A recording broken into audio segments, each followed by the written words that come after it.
Hello folks, this is Sullla once again. You're listening to another video for League of Legends, and we're going to be looking at the newest champion in League. As this is recorded, we're going to be looking at Zac. So this is a game that's going to be taken from a team ranked game, yes, ranked 5's play. This is our current ranked team, Custom Game Superstars, all people who have met up and played a lot of the YouTube night games.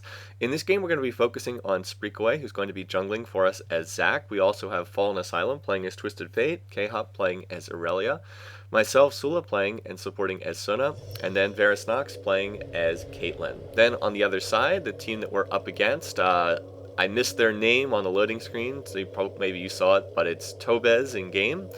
They have a Vayne player, they have Jungle Vi, support Lulu, they have mid lane Kha'Zix, and I believe they have top lane Akali, if I remember how they set up the lanes in this match. Let me just go ahead and set the little picks down here at the bottom, and then we'll go ahead and talk about this particular game. One quick word about scheduling that I want to mention is for this particular week, I am going to be running the YouTube night on Thursday instead of Wednesday. I have another commitment on Wednesday for this week, just for this week, not in general, but will not be around on Wednesday night, and I will put up another reminder of that on Wednesday. Anyway, though, let's go ahead and look at this match. So this is a ranked 5's game. Note we put down a ward here early on in case their team decided to invade our red, and we're going to go ahead and look to get a ward over here at their wraiths as well, just a way of keeping track of their movements in the early game, and I'm going to use the Explorer ward for that. So there you go. Pretty standard stuff. This is very standard for wards in the early game, and their AD support pairing is actually hanging around down here, so we will be able to see if they're doing an early invade. We'll have vision. We didn't expect that, but we are ready to stop an early invade, and we'll be able to see if they're doing anything around their wraiths early on in the game. Anyway, though, what we're going to be focusing on in this video is Zac, and yes, Zac is the newest champion as I record this. If you're watching this months later, obviously he won't be.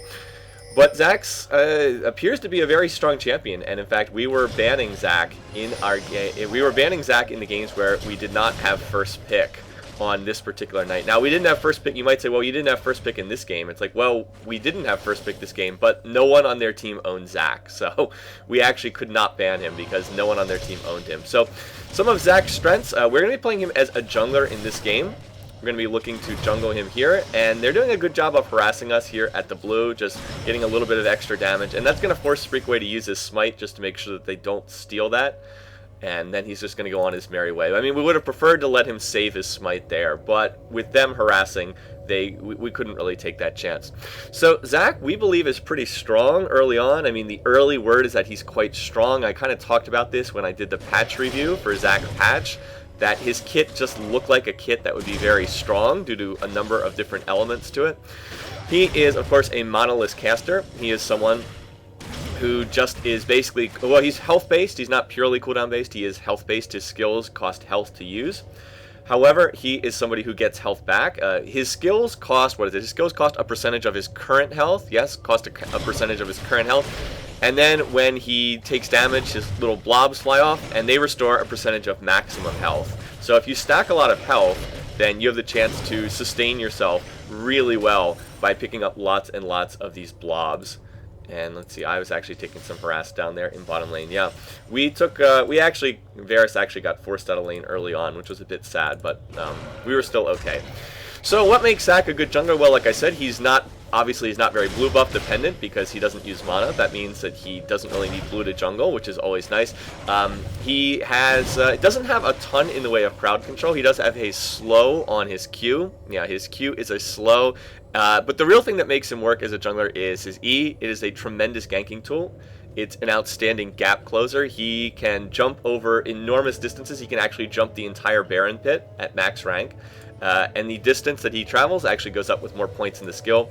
Anyway, I will get to his skills in a minute. I wanted to cover sort of an overview, so here we go. Going to use the elastic slingshot. There it is. Goes in, gets the knockup. So we're going on to going after Akali first. She is going to escape into the smoke cloud. Here comes Vi as well, so this is going to turn quickly into a 2v2 in top lane. The exhaust comes out. Spreekaway has taken exhaust, and that's going to be first blood on Vi. K-Hop will go low. He will fall. Now, Fallen Asylum is rotated up from mid. Very nicely done. Akali has gotten very low. Unfortunately, Akali did get double buff off of that kill, but we did get first blood, so overall we do come out on top right there. Do get more gold. However, the one downside is Akali, like I said, did get the buff transfer. The initial kill was on Vi.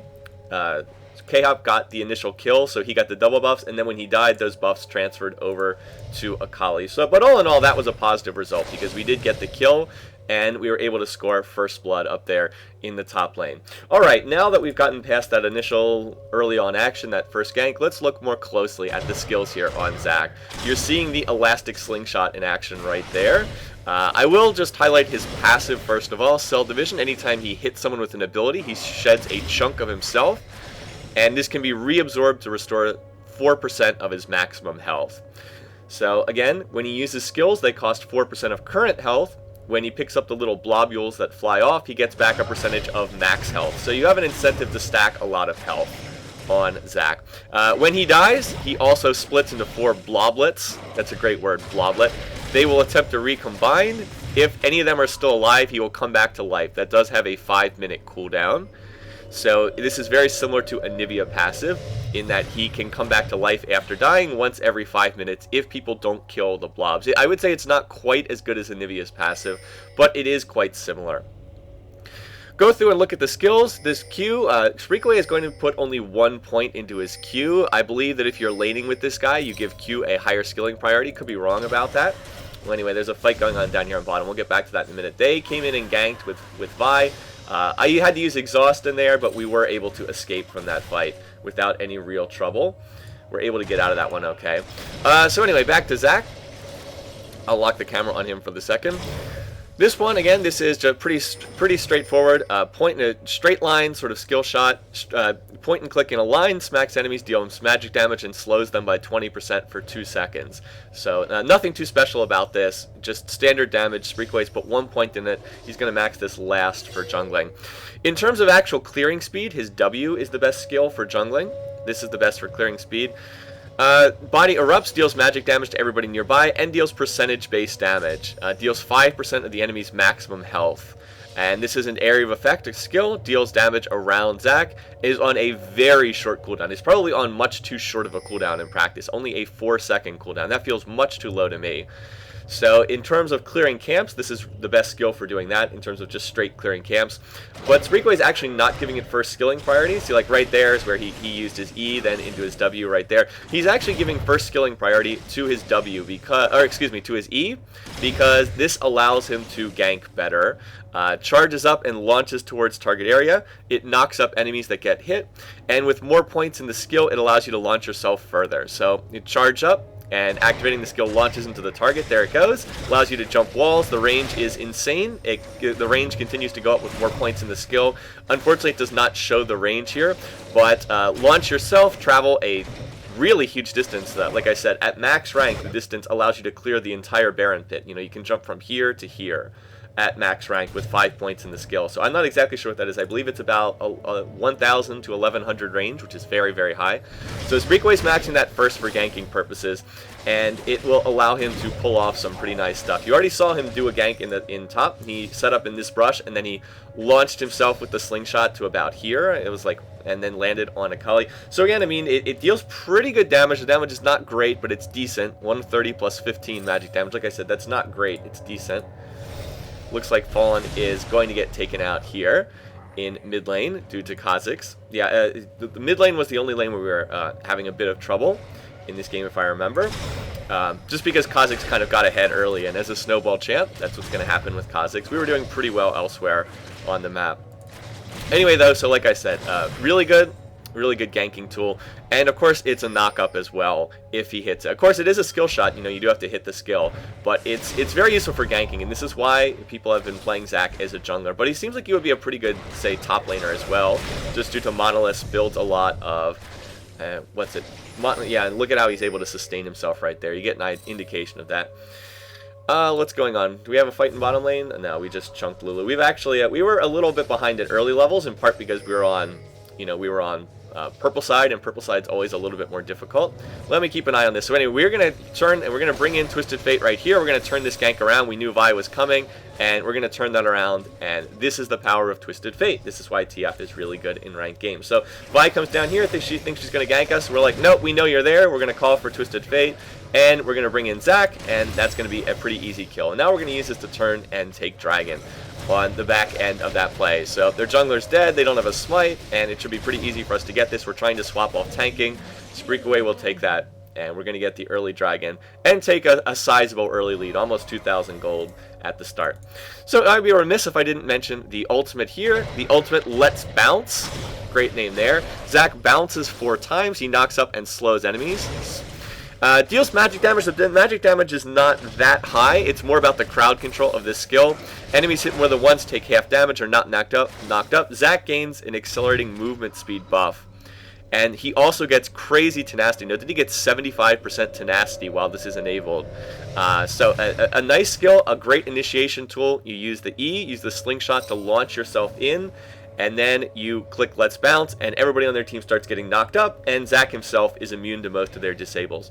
While that was going on, K-Hop did get a kill 1v1 against their Akali player, and that's a very good sign for us. Both of those champs a bit similar, Akali and Irelia, both champions that are very good at dueling, so whoever gets ahead is going to snowball that match. And fortunately for us, that seems to be happening in our favor. Anyway, though, so in terms of building Zac, he's basically tanky plus AP, so he deals all magic damage, is not physical. So stack a lot of health, make him tanky, and then get some ability power. So items along that line, for example, we are going for what exactly is Spreekaway building here? He went for the early Spirit Stone, which makes sense. Certainly wouldn't want like a Madrid Razor or something like that. Spirit Stone into Spirit of the Ancient Golem or Spirit of the Spectral Wraiths are both good options. Meanwhile, down here, they were diving us behind the tower, and we would have had a couple easy kills, but Varus did not have mana, so was limited in what he could do. Actually did ult them under the tower, but it wasn't enough. Anyway, though, we got a fight coming in here in top. Spreekaway is going to jump in. Has not popped his ult yet. Akali is going to try to run away and commit suicide behind the tower. We'll see if she's going to be able to do this. We decide that we're going to use Twisted Fate to come in and make sure we get the kill. But, unfortunately, Fallen is too late. He does get the experience, because he's right there when Akali died. However, did not get the kill, so that was a bit of a wasted TF ult, unfortunately, there in that particular matchup. I believe that Spreekaway did not hit his slingshot at the start of that, and we weren't able to get the initial knock-up onto Akali there. Anyway, Spreekaway did break Exhaust. Note the use of the Summoner skill did pick up, I'll highlight it over here, did pick up Exhaust. As Spreekaway put it during the game, he said, I don't really need Flash if I have a champion that has like 1,000 range escape. I don't know if that's necessarily the right way to put it, but he did not believe that he needed Flash there. Anyway, so decided to cancel the slingshot right there, and it does go on cooldown, but not nearly as long if you cancel it. I think you get about half the cooldown back if you cancel it. So again, like I said, mentioned a little bit of the build orders, going for Spirit Stone, and I believe the next item is Locket, based on the itemization there. And as I said, Spreekaway is maxing his E first because it's useful for ganking. You would not max your E first, most likely, if you are laning. You would probably max Q or E, probably Q or W first. Probably W, but I guess it would depend on the lane. Anyway, so Spreekaway's going to set up here in the brush. This is a nice place, so watch, he's going to use his slingshot over the wall, and right there he's going to use over the wall now into Let's Bounce, going to use the knockup, actually a nice condemn from Vayne, but we're going to continue to go in here, and Lulu is getting low. We switched the focus to her. The exhaust has come out, ace in the hole. We're not quite going to get that kill, largely because Vi has now come into the fight, but we're going to continue to chase this up. I'm now going to use my exhaust on Vi, and we're going to turn this around, and we're going to have Twisted Fate come in, and we're going after Vayne. Actually, Vi is very low, but we're not going to finish that off. The stun card comes out. Now the Sona ult comes out. Condemn will not be enough, as the gold card and Caitlyn auto attack will finish that off. So we did a pretty good job of turning that around. And now Kha'Zix has come in. He is looking to fight us, but apparently Kha'Zix is not aware of the passive on Zac, so he is not going to die. Well, note Spreekaway slowly coming back to life and will be reborn in a Nivea fashion. That will go on cooldown for 5 minutes, but did come back to life. Unfortunately, we were not able to get a kill on Kha'Zix, largely because none of us had any mana left. All we needed was a gold card there, and we probably could have gotten that, but we did not have it. and so had to back out. But we did still get a kill in bottom lane, and we did get it on Vayne, so that's pretty much always worthwhile. The only downside is we probably should have tried to get this minion wave into the tower. It is finally hitting the tower, but we could have denied Vayne a little bit more farm if we'd been closer to, if we'd been a little bit closer in that lane. Still, she is missing some minion kills, and that's sort of the goal there. Overall, a good fight. Let's look at the lanes individually now, while we've got a minute here, while Spreekaway is going back and buying. Note that we're pretty far ahead in this top lane. K-Hop is going for his Trinity. He went for the early Vamp Scepter for sustain. That gives him crazy sustain, because Aurelia has innate sustain. And now he's building towards a Trinity. And if you look at the gold count, he's ahead over 1,000 gold. Actually ahead, yeah, about 1,300 gold. In jungle, it's still pretty even, although Spreekaway has been more useful. Why does Vi have so much gold? She should be further behind. I don't know. I guess she's only behind about 400 gold. She should be a little bit more behind than that. Anyway, Spreekaway did pick up the locket of the Iron Solari, and like I said, it looks like that was the first sort of key item that he was going for. That's an item that makes sense. Health, armor, cooldown reduction, health regen. And then in mid lane is the one where they are a little bit ahead. Yeah, it's basically even, a little bit ahead. But then in bottom lane, we're doing quite well. Anyway, we're setting up for a gank again here. They did not have the side brush worded, so in comes the elastic slingshot. There is Let's Bounce. We're going to shift the focus to Lulu. It's a good Lulu ult, but we have a lot of damage coming in here. We're going to continue to focus her, and now TF ult comes in, and Fallen says, thank you very much. I will take that kill, just because I'm TF and I can do that sort of thing. Meanwhile, Kha'Zix has done the right thing. He has followed once again, but we are going to turn and shift the focus to him. We're going to try to get on him, but just barely out of range of gold card stun. He is actually going to use his ult there. Did he already use his ult? Looks like he had already used his ult. He just used the last stealth proc there. And once again, by getting a kill in bottom lane, we are able to shift our focus to Dragon, and we really had control of the Dragon the whole game, so this will be our second one. It's going to go down. It also helps that we have so much control in top lane, that we are well ahead here in top, and that K-Hop is winning his matchup very, very hard. If you check out that top lane, he is, what, 40 minion kills ahead? That is very, very good news. Meanwhile, in bottom lane, we are also starting to snowball out in front. We have a kill and 2 assists on Caitlyn. We also have the global gold from the Dragons, and that's put us 800 gold ahead. By the way, I am significantly ahead of Lulu. Why is that? Well, look at Lulu's items. Lulu has had a very strange build. She went for a tear as her first item. She only just finished the Philosopher's Stone, and she does not have a Sight Stone, whereas I have sort of the much more standard Philosopher's Stone and Ruby Sight Stone. In mid, meanwhile, there's a kill. I should have been watching that instead of talking about items in bottom lane. Spreekaway went down. His passive was not up. And then Kha'Zix went in and got the kill onto Twisted Fate as well. K-Hop not able to come in there. Fallen, unfortunately, was killed there. So that was a double kill for their Kha'Zix. And like I said, their Kha'Zix was the one who was really posing the most problems for our team. K-Hop dealing some good damage, but he's not gonna be able to go in and dive that tower. Would not be a good decision to do that. So actually now it's to be a little bit careful, because here comes Vi, and she does have red buff. So let's keep an eye on this. Is K-Hop going to be able to escape? It looks like, nope, maybe not. Now Kha'Zix is going to jump in. K-Hop is very, very low. He is going to turn and go in. And is the Ignite going to get Kha'Zix? Yes. So did get a shutdown on that kill, but they got 2 assists. So that's fairly even in terms of how that kill broke down. We got the killing spree, but they got 2 assists. So like I said, it was fairly even overall. Not the best sequence for our team. Anyway, TF's going to come out. There is the ult in, and does he have enough to get this kill onto Vi? No, just short, unfortunately. And Fallen still tanking a lot of tower damage. So like I said, that was not the best sequence. However, in bottom, we did manage to get a kill. We did manage to take down the bottom turret, and now we are continuing this fight. Now, again, the problem is we have no mana in this bottom lane. Note that Varus has no mana, so all he can do is auto attack. Even so, there's the barrier going down. Probably not the best use of barrier there, and Vayne's going to run out of there.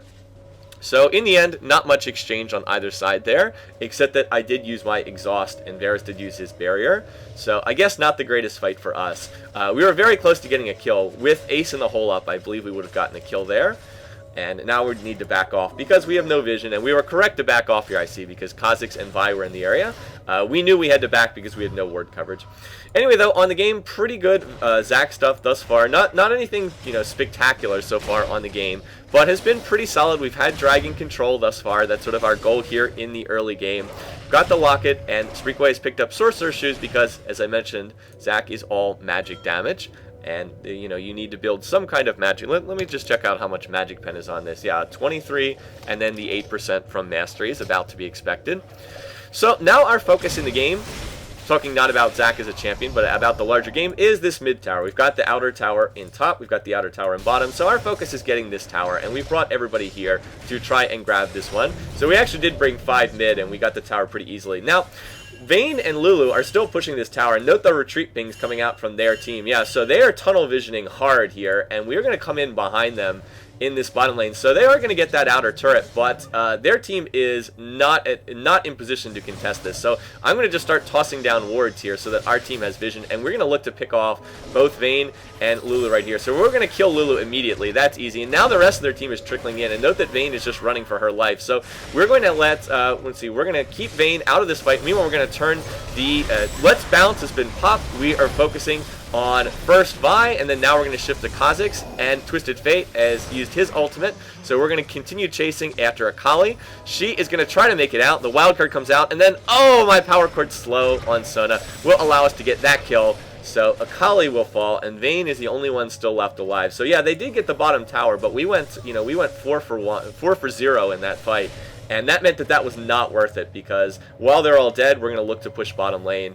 That was all set up by their team just being out of position. By the way, check out the slingshot, the elastic slingshot coming in there from Spreekaway. So we're going to see their tower, and we're going to take an inner tower in exchange for their outer tower, just because they really, they all died, so they couldn't defend it. And then there's the elastic slingshot again into the brush, and watch our coordinated 5 back at once as we all recall together here as we go back to the base and look to push again. Look at all the red circles on the mini map. It's so glorious. So that was a really good fight. We were able to we killed Lulu at the start. Vayne just ran up here. Vayne was out of position. Vayne ran up here, and then so we killed Lulu, and then it was a 5-on-3 against the rest of their team, and we burst them down pretty easily. So that play has put our team quite a bit ahead. We were actually ahead by about 7, almost 8,000 gold in this game, and that's really given us, that fight took us from being ahead to being in a really dominant position. And now Akali is tanking towers aggro for some reason. Spreekaway is going to fly in, but a little bit late. He is now actually going towards, I believe he's going towards Randuin's from what I remember in this game. Has the Giant's Belt and then stacking some armor as well. Made sense. Their team was fairly AD heavy. Vi, Vayne, and Kha'Zix all AD. Akali, of course, giving them a source of magic damage. But Akali was pretty shut down in this game. Her only damage item was Haunting Guise, and she's actually going for Randuin's as her second item, which I do not recommend on Akali. Anyway, here we decide we're going in after Lulu, but we actually are getting baited into a bit of a bad fight because Aurelia's not here, so I'm going to do my best to get off Sona ult. Vayne is going to come in on the backside and look to kill me. Meanwhile, Spreekaway is in the middle of the fight. We'll keep an eye on him.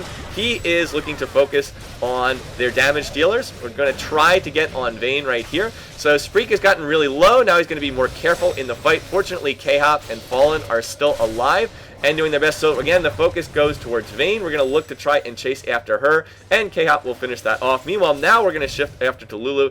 Lulu's going to flash away, and that means we're going to need to stop chasing. Or no, actually, no, we're not going to stop chasing. Watch this. Watch this. Oh, the trap into the elastic slingshot. And then meanwhile, up here, K-Hop still chasing after Vi, and that's going to be an ace. So even though it was a little bit of a bad fight for us initially, we did manage to come out on top. By the way, yes, the Caitlyn trap in the brush. Lulu stepping on the trap and then blown up by the elastic slingshot.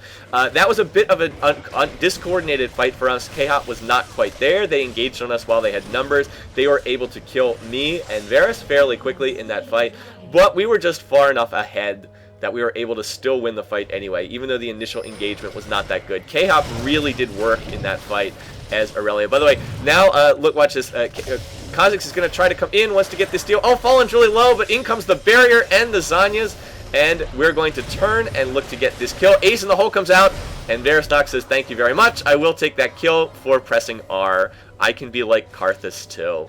So Kha'Zix, a good idea, but not able to get the steal, and then will pay for his sins and end up dying. The LOL was in reaction to Lulu stepping on the Caitlyn trap and then dying. I would not have typed that, but that was what it was in reference to. Okay, so we are all ahead almost 10,000 gold. The focus now is keeping vision on Baron, so I've got the pink ward. I am going to make sure that we just want to make sure that their team is not able to sneak a cheesy Baron and get back in the game that way. As long as we can do that, we don't even need to do Baron ourselves. We just need to make sure that they do not take Baron. Anyway, Vayne's farming down in bottom lane, which means we may be able to do something here mid. We are ahead by quite a bit. We're ahead 3 dragons, we're ahead 8 kills, and we're ahead by 3 towers. And we actually have the farming edge in most lanes too. Yeah, we're a little bit behind in mid and in bottom lane, but we are way ahead in top. And Chaos Aurelia is actually getting very strong now that he has 5 kills, he has his Trinity, and he's actually building a Warmugs now to get tankier, give himself more sustain, more health regen, and give himself just more health to play around with. In the meantime, I believe we're looking to push mid in this situation. Yeah, we knew that Vayne was still bot, so we're looking to just stack up here mid, and Chaos going to go in. Nice Lulu polymorph when he went to engage, but again, we're much stronger, and we have Sona heals for sustain in lane. You know, if we get poked, we can heal up. They don't have a heal on their side. So we're looking to force a fight here, and we're pretty confident that we can win, just again, by virtue of being so far ahead. So Spreek's going to set up over the wall over here, if I remember. He's going to put himself in elastic slingshot position, and if we can get a good engage, a good ward by Lulu once again, we're going to look to go in once we can get a good engage. So here we go. We're going to look. There is the elastic slingshot into Let's Bounce. Going to knock them up in the air. Sona ult comes out, and it's just a lot of AoE. Now we need to go back to protect Caitlyn, so we're going to turn. Exhaust goes out on a Kali. We're going to kill Vi, and we just tore right through their front line. So that's going to be an easy tower dive for us. And again, we're just ahead is sort of the big deal. We're just ahead. So we're now, again, what do? We killed their jungler. They do not have a smite, so we're going to look to shove on Baron. We have it pink warded. Now they're going to know that we're doing Baron, so this is a little bit risky, but with no jungler, with no smite, it's going to be very hard for them to take this. We basically would have to mess up pretty bad for them to be able to get this Baron. So Kha'Zix is on his way. Let's see, Kha'Zix like, oh, I'm going to come in. I'm going to steal this Baron. I'm totally going to get this Caitlyn trap. So, nope, actually you're not going to get there. The trap's cupcake's too delicious. I'm not going to be able to reach Baron before it goes down. So that was a situation where we could have potentially pushed mid, but we wanted to get rid of Baron just because the only way that their team really had a chance to come back in this match was if they took Baron. So us taking Baron denies them the chance to take it. And that was a pretty safe Baron. I mean, I wouldn't say 100%, but I would say that was like 98% because they would have had to outsmite us, and you know, we could just turn and kill somebody who came anyway. So that was a very safe Baron, and again, like I said, it denies them the chance to come back. And now they're going to take mid tower. That's a good pickup for them, but we're happy to trade that mid tower, which was very low already, in exchange for a Baron, which is going to give us the huge edge in terms of pushing. Okay, so we've got Baron, and their team can't really fight us 5v5, so we're going to look to force the action, and we're going to try to just shove straight down mid and look to start taking in Hibs. We knew that we saw that Akali was top. We're like, okay, well, if Akali goes top, then we're just going to go ahead and, you know, we're just going to go ahead and push down mid. Anyway, there is the TF ult. Again, the power of TF. Fallen's placement of his TF ult wasn't even that great. He did have to use flash, but we still managed to get the kill. We've taken out their main AD, and now we're going to look to go in and engage. We're going to go in on Vi. We're going to hit the Sona ult. She will flash out. Exhaust comes out from Spreekaway, as the jungler has brought exhaust for this game. So he will go down, and now we're just going to look to push. Now, they are pushing in top lane too, but 2 people in top lane, especially a support, they simply cannot push as fast as 5 of us here in mid. Like, we're already at their inhibs, and we have 5 champs. They only have 2. They're not even in the base yet. So there's no possible way they can outrace us. They just cannot outrace us here. So, yeah, you know, they can go ahead and hit that top tower, and that's nice and all, but, you know, we're killing the Nexus, and that's going to be the end of this one. So, that's going to be GG, and that's the end of this one. And we're going to take this one in pretty comfortable fashion, I would say. We were pretty ahead the entire game. We snowballed ahead top, but mid lane it was a little bit closer mid, just because their Kha'Zix had a nice game, but we were in pretty firm control in bottom lane too. And Spreekaway did a nice job of controlling the lanes as the jungler. So you can see what he built here. Built the Locket, built Randuin's, and then went for a Negatron. I'm guessing this is for Spirit Visage. I did not ask Spreekaway, but I would say 90% he's going for Spirit Visage here because it's a perfect item for Zac. Makes him tankier, gives him more health, and increases his healing regeneration effects. Okay, so if you want to see the gold scores, you can check them out down here. Just not a crazy game, nothing spectacular here, but a good example of some Zac gameplay since he's brand new. I'm sure people want to see him, and a chance to look at a little bit of how our ranked team plays. We typically play on Monday evenings, 7 Eastern, if people want to watch on stream, and then of course it gets saved afterwards. Ranked team so far, we got through the placement matches. We were 4-1 in our placement matches. The one loss was against a team with a diamond player and a couple platinum players. Diamond 2, Caitlyn in bottom lane. That was not a fun lane. We actually did have a chance to win that, but we made some mistakes. We made some communication problems. We were in that game, but did ultimately lose 1. So 4-1, not bad. We were placed in Silver 1, and we'll see where we can go from there. Anyway, once again, thanks for watching. Thanks for listening. Hope you enjoyed some Zach gameplay. And I will hope to see some of you guys on Thursday of this week for the custom night. Until then, have a great week. Take care. See you then.